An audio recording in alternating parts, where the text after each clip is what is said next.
Culbertson Generation Station near Culbertson, Montana is a 95 megawatt gas turbine that helps support Basin Electric's peaking load and provides a backdoor to the Basin. Unlike the coal fleet, which performs maintenance activities on a regular schedule, distributed generation resources like Culbertson require maintenance based on the hours they run. Kevin Chosick, Basin Electric's manager for distributed generation, talks about a major piece of equipment that needed replacing a full year before it was scheduled. Culbertson Generation Station is a LMS 100 GE 95 megawatt gas turbine, and it sits a few miles northeast of Culbertson, Montana.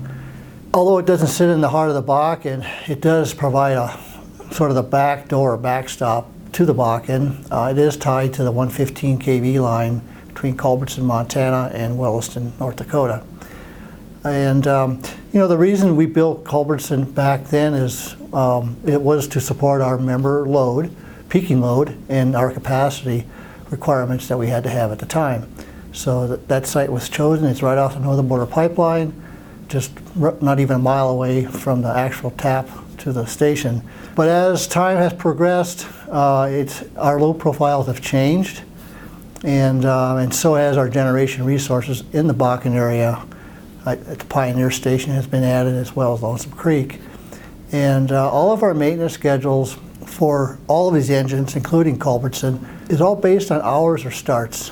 That dictates the milestones that you end up meeting, and then it triggers certain maintenance milestones you have to perform. So one of the milestones we're coming up against with Culbertson is the hot section of the gas turbine, and that's the hottest part of the gas turbine. That's the you know, you have the compressor, and then you have a combustor, that's where the gas and the air mix and burns the gas, and then that energy goes into hits the first section of the high pressure turbine, and that's the hottest part of the engine. And then from there you go through the intermediate pressure turbine into the power turbine.